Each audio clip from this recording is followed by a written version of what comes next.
Основная суть вносимых поправок и в инициативе внесения поправок в закон о национальной платежной системе заключается в вовлечении и расширении круга участников национальной платежной системы. Мы понимаем, что платежная отрасль, она динамично развивается во всем мире, и наша страна, возможно, с определенным отставанием, но, тем не менее, тоже подвержена этим тенденциям. Соответственно, законодательство, регулирующее данную отрасль, оно должно находиться в той же динамике, что и сама отрасль. Поэтому, на комитете рассматривались вопросы, которые позволят, как я уже сказал, вовлечь новых участников в национальную платежную систему, финансово-технологические компании, которые будут способствовать развитию новых сервисов, новых услуг для населения. Вот это основная задача и идея вносимых поправок. В нашей стране есть организации с достаточно высоким технологическим потенциалом. Это в первую очередь сотовые операторы, которые должны быть вовлечены в сферу платежных технологий и платежных услуг. Вы могли бы сказать, на практике, вы сказали, расширить круг участников, которые могли быть задействованы в этой платежной системе, абхазской. Каким образом его расширить? Что имеется в виду здесь? Смотрите, платежная система Абхазии, она законом определены ее участники. На данный момент участниками платежной системы являются только кредитные организации нашей страны. Но при этом, законом предусмотрены иные участники, юридические лица, по сути, это финтехи, финансово-технологические компании в виде провайдеров платежей, агрегаторов платежей. Но закон достаточным образом не давал характеристики этим организациям, условия их участия и регулирование этого участия. Поправки направлены именно для того, чтобы дополнить этот статус этих новых участников, юридических лиц, партнеров, провайдеров, для возможности их присутствия, интеграции с платежной системой национальной, которые впоследствии будут предоставлять новые электронные средства платежа.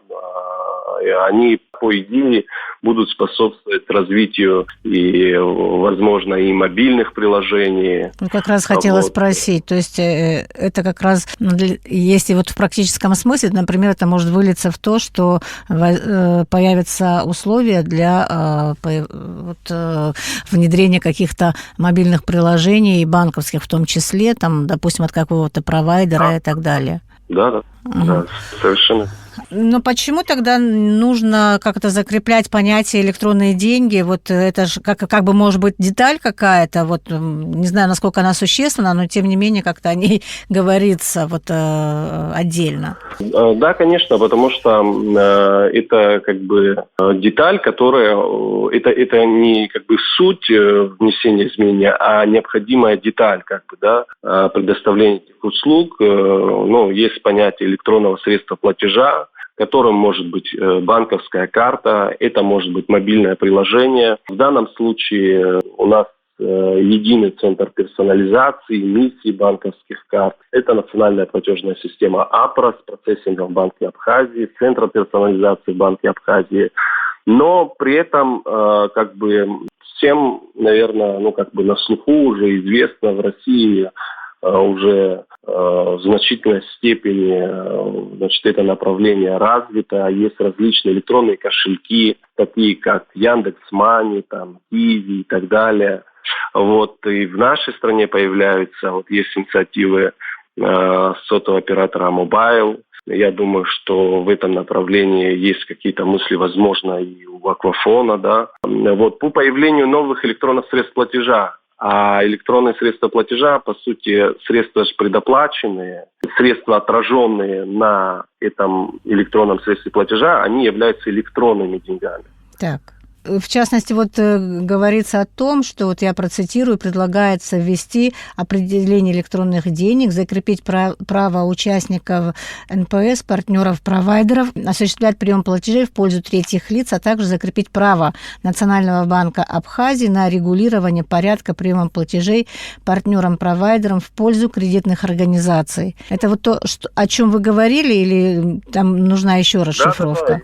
Я просто постарался как-то, мне казалось более простыми словами это объяснить, но это есть определенная специфика отраслевая, поэтому, может быть, сложно как бы передать суть этих изменений, но на практике как бы суть в том, что, значит, появляются новые субъекты платежной системы, они предоставляют населению сервисы в виде, допустим, как пример электронного кошелька, да. Когда клиент, значит, электронного кошелька, он верифицируется в соответствии с законодательством, то есть он идентифицируется при открытии этого электронного кошелька, он для осуществления различных впоследствии платежей, да, вот посредством этого электронного кошелька заплатить за воду, за госуслуги, там, я не знаю, за услуги связи, интернета и так далее, через мобильное приложение. Вот. В этом случае он вносит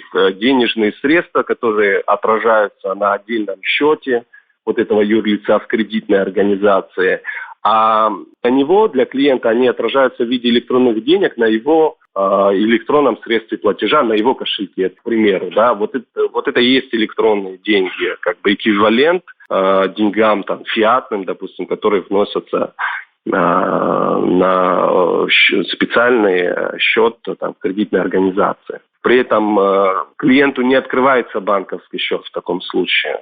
Тут есть такие, он вносит средства, они отражаются в целом на специальном счете отдельном. Средства различных клиентов, они отражаются на счете в кредитной организации. А его средства отражаются на электронном кошельке, которым он распоряжается. Все, поняла. Да. Вот это все затеяно ради того, чтобы как-то более интенсивно развиваться вот в плане бизнеса, и стоять на месте, видимо, не приходится, потому что возникли новые технологии, и не использовать их в современном мире было бы отставанием. Я так понимаю? Конечно, совершенно. В России, допустим, национальная платежная система, как в принципе и в других странах, она не ограничивается одной платежной системой, да, потому что платежные системы бывают разные, системы по переводу денежных средств, да, системы по приему платежей, электронные кошельки и так далее. Но есть системы, там, имеющие особый статус национальный, как наша АПРА, у которой есть стратегическая там, да, задача, посредством которой реализуются социальные, государственные, да, проекты. Вот. Но при этом есть и множество других, которые развивают, значит, отрасль, позволяют населению использовать эти сервисы для удобства, для большей эффективности и так далее. Как вот в России их огромное количество, да, платежных систем различных.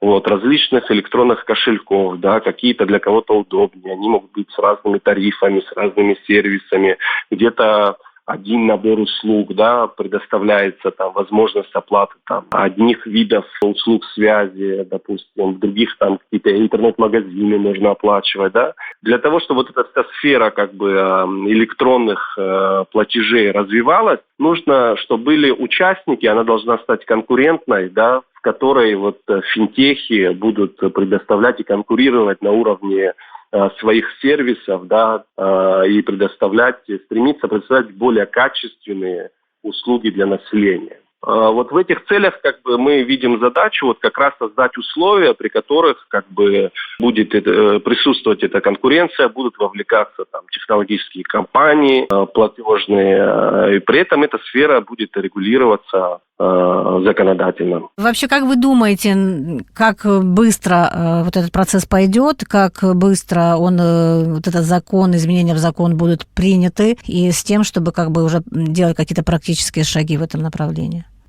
Ну, мне сложно сказать. Я думаю, что это правильнее было бы интересоваться по этому вопросу у парламентариев, потому Ну, что... может быть, вы наслышаны просто, я надеялась на это. Не, ну, Да. я могу сказать, что на комитете эти поправки были приняты единогласно.